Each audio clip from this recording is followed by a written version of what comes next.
Junho é o mês de prevenção e esclarecimentos sobre o ceratocone, uma doença que distorce nossa visão. Quem conta mais pra gente sobre ela é o médico oftalmologista Wilson de Martini. Tudo bem? Olá, tudo bem? Prazer estar aqui. Prazer é meu. Bom, o que é o ceratocone, assim, para o pessoal entender em casa? Bom, o ceratocone é uma alteração nessa parte anterior do nosso olho que é transparente, que chama córnea, na qual ela perde esse formato arredondado e começa a apresentar como se fosse um bico, uma deformidade.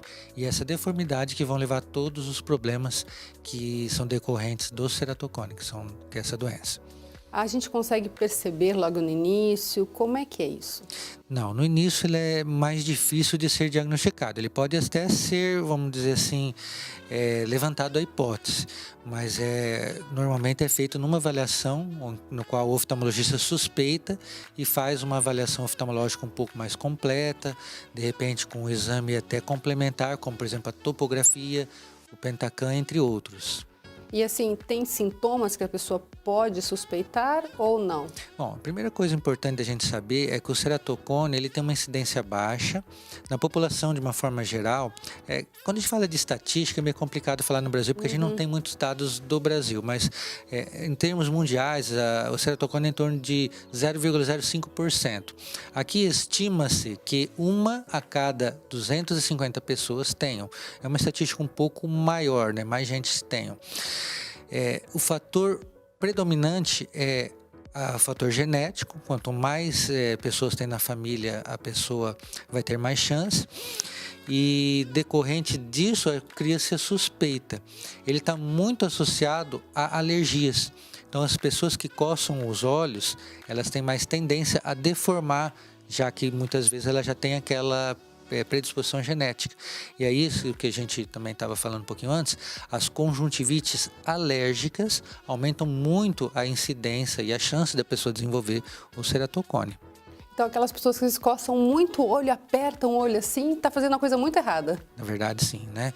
O ideal, correto, é que não se leve a mão aos olhos, né? Sem a devida higiene, a não ser por alguma limpeza ali, mas coçar de forma alguma.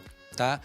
E ao coçar os olhos a pessoa está, além de correr no risco de infecções e outras coisas, nessa época que a gente está de pandemia, de infecção, poder levar o vírus até os olhos, a gente também está correndo o risco de deformar a córnea e causar o ceratocone, que é a principal causa de transplantes de córnea hoje em todo o mundo. Então é algo muito, muito comum e está se tornando cada vez mais. Desde que eu formei em oftalmologia, já faz quase 12 anos, de lá para cá a gente percebe nitidamente o aumento de casos em cada vez pessoas mais jovens. E assim, a pessoa que tiver alguém na família já tem que fazer um acompanhamento mais de perto, então. Certo. As pessoas que têm a pessoa na família, além do acompanhamento, devem informar ao oftalmologista isso, porque é algo importante de se diagnosticar quanto antes. O diagnóstico precoce é fundamental, porque o ceratocone tem vários estágios. Estágios iniciais, muitas vezes não é necessário fazer nada, só acompanhar. Se ele começa a evoluir, tem como se fazer tratamentos para prevenir a evolução, porque os tratamentos mais agressivos, como transplantes, cirurgias, são para estágios mais avançados. E esses estágios a gente muitas vezes consegue evitar que ele se torne, né? Com orientações. Por exemplo, se a pessoa tem alergia, existem tratamentos para alergia, para que ela não coce e não deforme seu olho. Se começa mesmo assim a progredir, tem o tratamento para isso.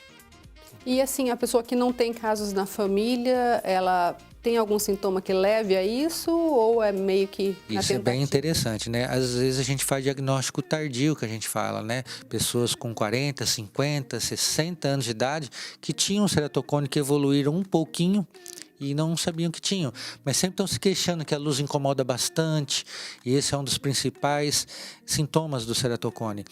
O ceratocone geralmente é na parte mais inferior da córnea. E, por exemplo, durante o dia a nossa pupila fica fechadinha, à noite ela dá uma dilatada. E aí as luzes batem mais nessa região que é deformada e atrapalham mais a qualidade visual. A pessoa se queixa da quantidade de luzes, da deformidade dos objetos. E geralmente esses são os principais sintomas. Muitas vezes também, é uma coisa até interessante, a pessoa chega às vezes no consultório falando, olha, já passei para o oftalmologista, fiz um óculos, não ficou legal, fiz outro, não ficou legal, parece que não acerta o meu óculos. Aí é um motivo para a gente desconfiar, porque muitas vezes não é o oftalmologista, de certa forma é o que está errando, mas está errando por quê? Porque não é só o grau, tem algo a mais ali que às vezes passa desapercebido. E o óculos não resolve nesse caso, né? O óculos não resolve nesse caso. E para falar, né, um pouquinho, esse mês que nós estamos acabando agora é um mês especial, é o Junho Violeta, que justamente tem essa finalidade dos oftalmologistas divulgarem essa doença que tem um papel social, um papel oftalmológico muito importante, por causa dos prejuízos que ela causa em termos de qualidade de visão, dores de cabeça e comorbidades, né? Transplantes e tudo mais, né? Então fica aí o alerta para o pessoal em relação a isso. Não coçar os olhos e também fazer a avaliação. Agora, doutora, antes de encerrar, eu tenho que te fazer uma pergunta. E se a gente estiver na rua, em algum lugar, estiver coçando muito o olho, o que a gente faz? Pois é, essa situação é muito complicada. Veja bem, o ideal é que não se coçasse, mas a gente sabe que tem situações que é praticamente impossível não coçar os olhos, que a coceira é muito grande. Então, o que eu oriento? Se não tiver como não coçar, o ideal é que você esteja com a mão limpa e que faça isso no cantinho dos seus olhos, nunca apertando a bola dos olhos. Porque ao apertar, você está provocando uma série de deformidades, provocando até risco de descolamento e outras coisas. Tem até um vídeo muito interessante que eles fizeram o que acontece com o olho quando a pessoa coça. O nosso olho ele é grudado no cérebro diretamente pelo nervo óptico. E isso faz uma balançar, um balança tanto de uma forma, estica de uma maneira que é muito prejudicial, inclusive para as estruturas nervosas que tem posteriormente. Então, põe no cantinho o dedo assim e dá uma cuidado, o dedo tem que estar limpo. O ideal é não coçar, lembre sempre disso. Agora, se for muito impossível, desesperado, vai lá no cantinho do olho, nunca aperte a bola. Se você conseguir fazer uma compressa com água fria ou lavar com água fria, água limpa, obviamente, né? Isso também diminui a vontade de coçar. Então, nada de apertar o globo Nada de ocular. apertar a bola do olho, né? Aqui na frente não, só no cantinho, quando não for possível evitar. Use essas outras formas aí. Tenta piscar, tenta fazer qualquer coisa. Tenta piscar, tenta fazer uma coisa, esquece daquilo. Compressa fria, água fria também ajuda bastante. E geralmente a gente consegue isso fácil. Tá certo. Muito obrigada, viu? Pela Eu que participação. agradeço mais uma vez a oportunidade e fico à disposição. Obrigada.